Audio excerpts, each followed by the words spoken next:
నాటి నుంచి నేటి వరకు అబద్ధాలు చెప్పి మోసం చేయడం కాంగ్రెస్ పార్టీ ఆ పార్టీ నాయకులకు అలవాటుగా మారిందని జిల్లా పరిషత్ చైర్మన్ పుట్ట మధుకర్ అన్నారు.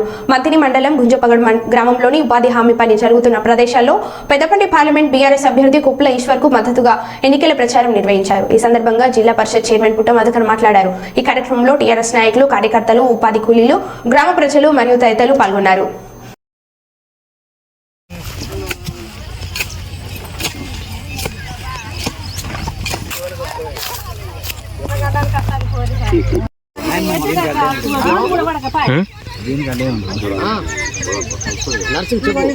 అబద్ధమైతే ఇక్కడనే నన్ను నిలదీయండి, నిజమైతే ఆలోచించండి.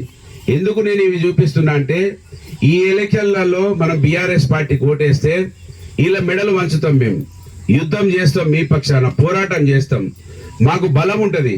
లేకపోతే కాంగ్రెస్ వాళ్ళు ఏమనుకుంటారు, ఏం కాదు మాకు ఎంపీలలో మమ్మల్ని చూసిరా. మొదటిది 2500 రూపాయలు మొదటి నెలకు ఉద్యోగస్తుడికి జీతం వచ్చినట్టు 2500 పెట్టిర్రు. గ్యాస్కు 500 ఇస్తామన్నారు. మూడోది బస్సు ఏమో మొదటి తీసుకొచ్చిర్రు, 2500 ఇయ్యలే. గ్యాస్ వచ్చిన ఎవరికైనా పైసలు రాలే. ఇక గ్యాస్ పక్కకు పెట్టిర్రు, ఏది 2500 పక్కకు పెట్టిర్రు. ఎదిరిపోతలేదు. రేవంత్ రెడ్డి అబద్ధాలు వినరు, మన మంత్రి ఎమ్మెల్యే అబద్ధాలు వినరు. ఇక రాహుల్ గాంధీ వచ్చిండు నిన్న హైదరాబాద్ కు. వీళ్ళు సరిపోతలేరు నాయన, నేను అంతకన్నా పెద్దోని కదా, ఢిల్లీ నుంచి వచ్చిన, నేను ఎక్కువ అబద్ధం చెప్పాలన్నాడు కదా. ఆయన అన్న మాట వినండిగా, మీరే అర్థమవుతుంది వాళ్ళు ఎంత అబద్ధాలు ఆడుతున్నారో. ప్రజలంటే ఎంత కూడా గౌరవం లేదో ఒక్కసారి వినండి, ఆయన మాటలే వినండి. ఆయన హిందీలో మాట్లాడతాడు, పక్కకు ఒక ఆయన తెలుగులో చెప్తాడు. వినండి ఒక్క నిమిషం. तेलंगाना में हमने आपको गारंटीज दी थी, उनको हमने पूरा करके दिखाया. तेलंगाना ప్రజలకు మేము గ్యారెంటీలు ఇచ్చాము, అవి పూర్తి చేసి చూపించాము. महिलाओं के बैंक अकाउंट में 2500 रुपए हर महीने తెలంగాణ की सरकार डालती है. తెలంగాణలో ఉన్న మహిళలకు 2500 రూపాయలు వాళ్ళ బ్యాంక్ అకౌంట్ లో నేరుగా వేస్తున్నది. 20,000 రూపాయలు వేసిరాట 2500 మరి వచ్చినాయా? రాహుల్ గాంధీ చెప్తాడు మరి. వావా మరి ఏమన్నా మాయమవుతున్నాయా? రాహుల్ గాంధీ చెప్తాడు. 4000 పెన్షన్ వచ్చినాయా?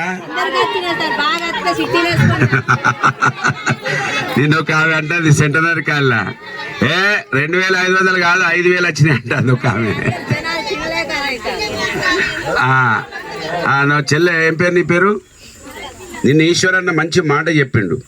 200 యూనిట్లు మాఫీ అన్నారు. 200 ఒక్క యూనిట్ అయితే మొత్తానికి బిల్లు కట్టాలట. 200 వరకు మాఫీ ఇయ్యి, ఎక్కువ అయిందానికి బిల్లు తీసుకోవాలి. నిజంగా న్యాయం ఉంటే, అవునా కాదా? ఓసారి కొడుకో అల్లుడో ఎవరో వస్తారు, మన ఇంట్లో పిల్లలు చదువులకు పోయినప్పుడేమో కరెంటు తక్కువ కాలుతుంది. ఒకవేళ పిల్లలు అందరూ వచ్చినప్పుడు కరెంట్ ఎక్కువ కాలుతుంది కదా, అప్పుడు నువ్వు బిల్లు ఎత్తే ఎట్లా చెప్పు? 200 ఇచ్చుకుంటూ ఎక్కువ కాలితే బిల్లు తీసుకోవాలి. అట్లా లేదు, 200 ఒకటైందంటే కొత్త మొత్తానికి కట్టుడేగా. ఇది మోసం. ఈ విధంగా వాళ్ళు ఇచ్చిన మాటలు నిలబెడతలేరు, అబద్ధాలు ఆడి మళ్ళీ ఈసారి కూడా ఓట్లు వేయించుకుందామని చూస్తున్నారు. ఈసారి కర్రు కాల్చి వాత పెడితే మీకోసం కొట్లాడతాం. ఇప్పుడు మీరే సాక్ష్యం, మీరే చూస్తున్నారు. మొన్నటి వరకు రైతు బంధు 4 ఎకరాల లోపే పడ్డదా పడలేదు? ఇక్కడ రైతులందరికీ తెలుసు, పడ్డదా పడలేదా? ఇప్పుడు నిన్న మళ్ళా 5 ఎకరాలు దాటిన వాళ్ళకు కూడా పడ్డది, అవునా కాదా? ఎందుకు పడ్డది? కేసీఆర్ గారు బయటికి వచ్చి లొల్లి పెడుతుంటే పడ్డది. మెల్ల మేం బయటికి వచ్చి లొల్లి పెడితే రేపు పడుతుంది. అంతేకాకుండా రైతు కూలీలకు 12,000 రూపాయలు సంవత్సరానికి ఇస్తున్నారు. అంటే బస్సు ఆడో లాపితే మొత్తం వెళ్ళిపోతుండు బస్సు ఆయన. ఈ విధంగా అనేక అనర్థాలు చేసిర్రు.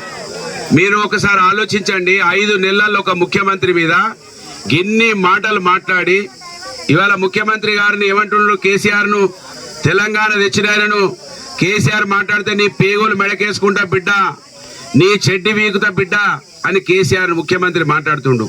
ఒక ముఖ్యమంత్రి మన తెలుగు గౌరవాన్ని కించపరుస్తున్నాడు. ఆయన ఏం చేస్తాడో చెప్పాలి.